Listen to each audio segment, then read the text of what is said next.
Look at the starting rut. After they get over the gate about 10 feet, they go right through water. And we're underway. Kevin Windham, not the best of starts on the inside. Out front, it looks like John Dowd will get the whole shot money once again, number 16 on the Kawasaki. Windham riding one-handed right there on his right. Shane King goes down into the corner. Kevin Windham coming out of some uncharted territory there, looking down at the bike as Shane King now tries to get that four-stroke restarted, and he'll be back into the action in last place. Out in front, though, duck walking the rollers is John Dowd, with Kevin Windham once again right there in second place. Looked like that might have been Lusk running third. It's hard to tell. Already the third place guy is unrecognizable. And these ruts, all those lines that Kevin thought he had from the first moto, I don't know if they're going to be any good now. You see him duck as soon as he went across the line of Dowd. It's going to be important for him to save his vision and really lose his goggles in the first lap. Dowd and Windham starting to pull away. You were right. That was Ezra Lusk in third, number 11. And then it's David Villeman. Well, look out, because if Villeman could come from last to third with a fourth place start, these guys are in trouble. Tortelli is in back of Villeman. So we've got the usual crowd up front. Whoa, hold on, Dowdy. John Dowd tried to hold a position, and Kevin Windham comes up there bar to bar for a little while. And John Dowd comes off the jump first. Kevin Windham's right there, though. Yeah, I thought Kevin had the pass made, but Dowd went fishtailing right back across in front of Kevin. He had to back out of it. That shows you the determination of Dowd. He was all over the bike, laying on the seat, and he wouldn't let off. Through the creek. Look at this again. This is too good. We got to show you. Look, in slow motion, you can really see how out of shape he got. All the way down the straightaway, he gets sideways. Looks like they might have even touched elbows a little bit right there, but Dowd ended up in a little bit better line. Oh, here comes Windham on the off-camber. And Dowdy got the better angle, and Windham almost lost his balance. Somebody else lost their balance. In fact, he's having a hard time even getting up after the crash. Don't blame me if I'm wrong, but I think that's Joshua Sweet. John Dowd, so far, has had a terrific day. And he's trying to hold off Kevin Windham, though. Windham is really giving him a chase here in the second moto. I think Dowd realizes it's important, since he's got the lead, to try to hang on to it for a lap, at least a lap. Cover Kevin with as much mud as possible. I mean, you really think stuff like that. You're roosting the guy a little bit on purpose. You're not really trying to dodge those water puddles. You're trying to really mess the guy up behind you if you can. Look how clean Dowd is compared to Windham, and that'll matter in the rest of the race. Coming down the hill, trying to break, keeping that balance and still keep the power up. But Kevin's just going after him and attacking. He's not hanging back and trying to stay out of that roost. He's trying to stay close. And look at the difference. You can barely recognize Kevin already. It's only been one lap. They got 30 minutes to go. John Dowd, 2 whole shots on the day. You know, it's been a while since we heard from Jeremy Albrecht. John Dowd's mechanic. Let's go down to the pits. J-Bone, those starts have been amazing for John today. Yeah, definitely. You know, he got out there on the start, which is what he wanted to do. It's hard to tell really what's happening. It looks really slippery, so I don't know what's going on out there right now, but still a long race and a lot could happen. What do you think's better, to have a muddy, tacky track or a slimy mud like this? I would say probably slimy mud like this, but neither one of them is what I like. We could be seeing more of Jeremy here in the near future. We're going to Southwick. That's right. Dowd's fast up there. You know, Jeremy Albrecht, I mean, we haven't seen much of him since the Emick days, you know, but he's one of those guys that always seems like he's having a lot of fun out there. He told me he loves working with John. I remember back in St. Louis, I think it was, after the race, John crashed in the first turn, pretty spectacular-like. We had a replay of that. The bike went spinning through the air. Then he crashed again really hard in the whoops. Then he crashed again. He never gave up. Jeremy loves a rider like that. Dowd's on top right now with Windham, Lusk, Villeman, Tortelli, and Ward, our top 6.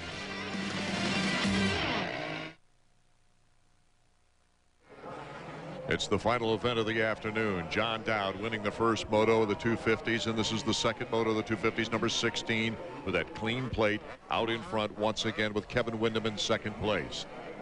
Also a Team Honda that should be number 11, Ezra Lusk in third. And behind him, hanging right in there, is David Villeman. He really isn't attacking like David Bailey thought he might. Oh, what a crevasse that John Dowd got hung up in, and we've got a new leader. Kevin Windham has taken over the lead here in the second moto. If John Dowd could just keep upright, though, he still has the shot at the overall, a big one. He's going to get dirty now, following that roost to Kevin. Actually, he's just outside of that roost zone. Lusk has got a chance. He's up in there. This is a great opportunity for Lusk to get back in there, get a little confidence going. Although the conditions are weird, it's probably more of a physical test to ride today than any other time, so that should tell him he's back and ready. Watch this, what happens to John Dowd. He's trying to stay in that deep rut. Look how out of shape he got. He's clear off to the back of the bike, trying to follow that rut there. A little bit harder for him to stay in that under power than it was for Kevin out there in that slime, just pinned. He didn't have to pick a rut. Just had to try to stay out of the way of Dowd. They almost got together again there. Now this might put a shot of adrenaline in Villeman as well. Dowd trying to clear his vision. Coming up that hill, he really didn't have to do much of that in the opening lap or in the first moto. He was always the guy out front. Dowdy's never won at this track. And it looks like, yes, it is a 5. It's Mike LaRocco picking himself up. A mediocre start on the motocross season after an outstanding supercross season, but it's just another tough moto for Mike LaRocco, who placed 13th in moto number 1. Dowd in second place, and Villeman has taken over, I believe he's taken over third. Let's check it as they come by. There's Dowd. There's Villeman on the outside. Yes. Villeman in third. The yellow flag is down. Villeman doesn't see the rider down. He has to almost stop. Lusk couldn't take advantage of it, though, and Villeman's back up to speed, trying to pursue Dowdy. Pretty awesome turn, though, for Villeman. He got hung out there, and he was able to make that correction so quick. Like you said, Lusk couldn't take advantage when I really thought he had a chance there. Now, when do they have time to read a mechanic's board going into that off-camber? Oh, look at Dowd trying to get up that hill. Here comes Villeman on the inside. David Villeman, he's got the shot at the overall right now as he goes into second place. You can just tell by Villeman's body, he's just pushing that bike along. Longer legs are a little bit of a help. You've got so much more leverage over the bike to get traction and keep your balance on these off cambers. Villeman has just been awesome. Now he is starting to attack like I thought he would. Watch what he does. He comes into the corner really fast. Realizes he's got to make this pivot so he doesn't run over the guy in front of him. He just turns on a dime right there. Stays out of the way of Lusk. Really doesn't lose much time. The guy can pretty much take whatever line he wants, and in the mud, that's really hard to do. Just a huge move for David Villeman, that's for sure. Yellow flag is out, and it's Kevin Windham who's down. We've got a new leader all of a sudden. 9:34 with mud all over it. David Villeman is our new leader. Dowd in second place. Lusk has now moved up to third. Windham is up and running in fourth. There, look how tough it's getting for even Villeman, paddling through that deep rut back there. Well, Bolin warned us it'd be a little gnarly for the 250s in this last moto of the afternoon, and look at that terrain. It's incredible. 4-inch wide rut all the way down that straightaway and all the way up through there. It takes incredible balance. You get a little bit off right there, just like he did at that time. Look what happens. You get out into that deep mud, but he didn't seem to lose much time. He's got such great throttle control and balance. Little mud skiing right there with the left foot for David Villeman, who is our new leader. Dowd in second, Lusk in third, Windham and Tortelli rounding out the top 5. Can Villeman hold on? Second moto 250s, Mount Morris, Pennsylvania. We've got a terrific freight train here for second place. Lusk, Dowd, Tortelli, and Windham, and John Dowd has made the pass on Ezra Lusk. For second place, Villeman is checked out. Now, if you can tell who the rest of these guys are, you let me know. Well, the mechanics are having a hard time identifying their own riders. Look how slick it's getting coming down that hill just to find that rut. As soon as you're in a rut, you're pretty sure the bike's not going to slip out from underneath you. You just kind of ski with both feet on each side. Good move by Dowd to get in front of Lusk right now. There you see it. They're taking the same line. Just whatever line. They aim for a line, but you just have to be patient, knowing you might not get it. You might have to settle for a worse line or a deeper rut. There's Tortelli, 21. And then Kevin Windham, number 14. Second place is the toss-up between any of these guys right now. They're not making time on Villeman, but they're definitely in a great battle for second. And Windham still has a shot at the tail end of this battle. He can still get by all these guys. All Dowd's got to do is get stuck in a rut, and the other two guys get hung up behind him. Windham could pick a different line and shoot into second. Nothing's for sure. That's a factor, as Dowd got caught that front wheel. It almost happened right there. It was weird. He got on the front brake so hard, the bike just stopped in it. There's a few sections out there that are one line, but the rest of it, there's 4 or 5 ruts starting to develop. Mike LaRocco in 17th, as we saw in our rundown there. As Dowd tries to get a little distance, Lusk is having a hard time with Tortelli.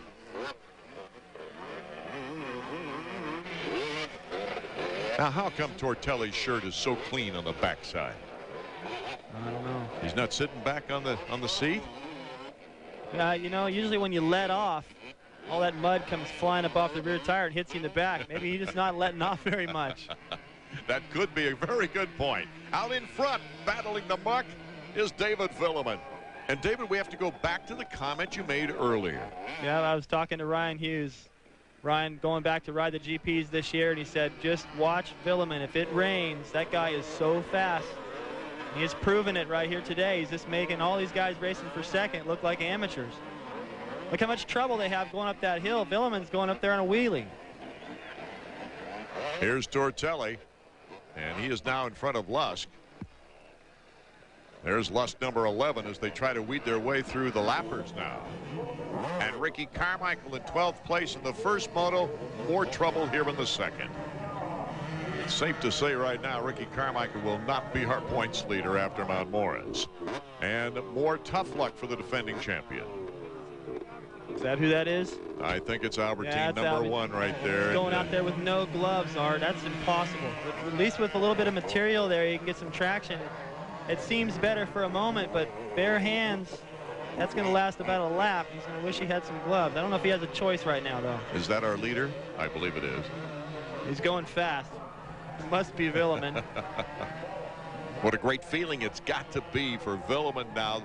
This could be his second overall win, his first moto win in his career here in America, and he could take over the points lead all in the same race. You know, the long legs of Villeman act like so much extra balance and skis out there to help keep him upright in these ruts. And think about those people that walk across those tight wires way up how high. They have that pole they carry to help keep their balance. They can stick those legs out and get more balance and more traction to the rear end at times. So it's a little bit of an advantage to be tall. That's why Ricky Carmichael is having such a hard time today. Here's Sebastian Tortelli, number 21. Tortelli starting very strong in a motocross season with a 2-2 and then a 3-3. He wishes this was a 1-1, but that's not the case, as you can tell on the face of his mechanic Shane Drew. And to be honest, we didn't expect for him to fall back in the points race during this point in time. Our Suzuki trivia question this week: name the last Suzuki 125 overall winner here at Mount Morris. The Suzuki trivia question: name the last Suzuki 125 overall winner at Mount Morris. It was Tim Ferry back in 1995.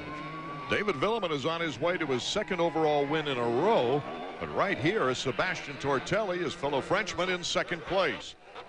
As you can tell with the track conditions, if you've just joined us, it's not been the optimum for these riders.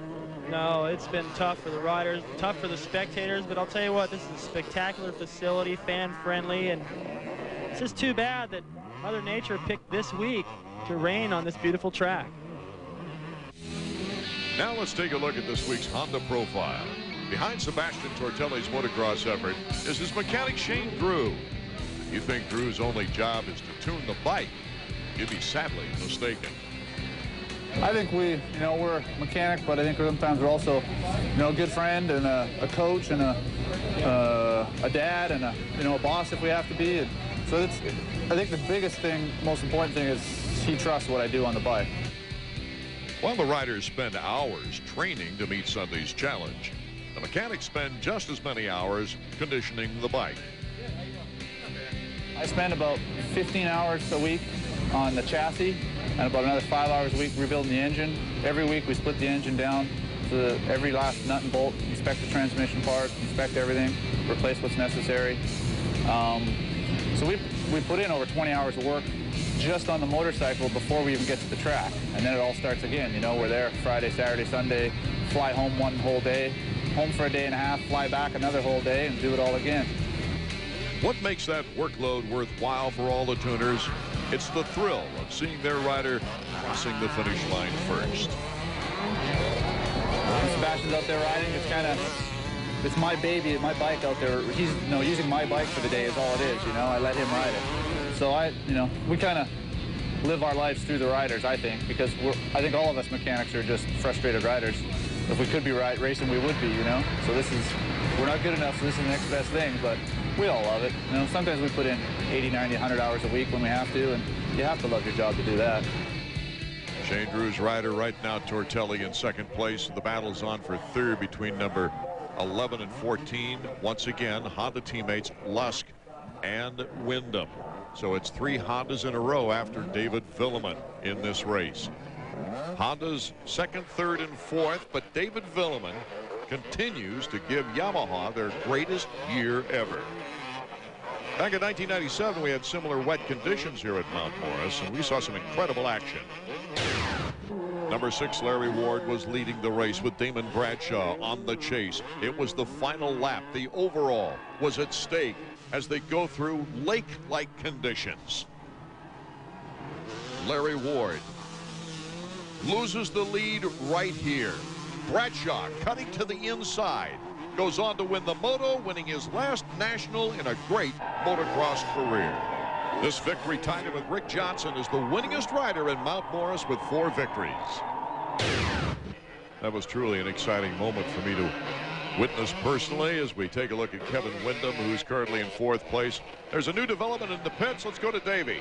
Down here in the pits, Greg Albertine is pulled in again. This is the 3rd time. As you can see, his mechanic Joe Maurer is getting another pair of goggles for him. He already stopped once to take his gloves off. The 2nd time he put new gloves on. This time he's stopping for goggles. Just a disastrous day for Albertine. Almost as bad as the day Carmichael's having. You see his mechanic Chad Watts also staying in there to help out. That's how bad it's gotten. The teams are helping each other just survive. Another thing, Davey, that could really just scramble up the points race in the 250s after only 3 rounds of action before we take a weekend off and go to Southwick. Well, conditions haven't changed much. It's not raining now, but it's going to be interesting to see if David Villeman can take his 2nd consecutive overall victory and his very first Moto win. We'll be back.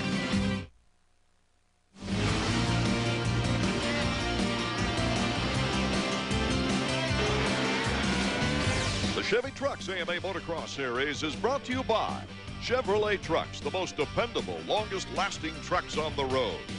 And by Honda, the company that defines performance on 2 wheels. Performance first. And by Suzuki, makers of innovative motorcycles and ATVs.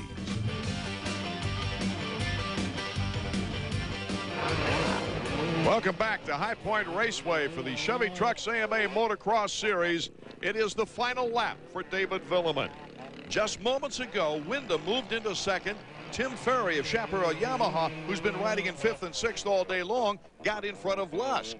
But now all the attention is on this guy, David Villeman. He has been phenomenal. He goes by some Yamaha crew guys right there. No goggles, just paddling his way around this racetrack. You know, he likes to do heel clickers. Travis Pastrana's done his. I don't know if he's got anything left for that. He is a showman, though. He loves to put on a show for the crowd, but it's just too hard on this racetrack. It's just gotten so bad. He's probably glad he's only got 1 more lap now. His very first American motocross Moto win. I think this has gone past the point of fun. This is the toughest off camber on the track. Ready? 1 more. Oh.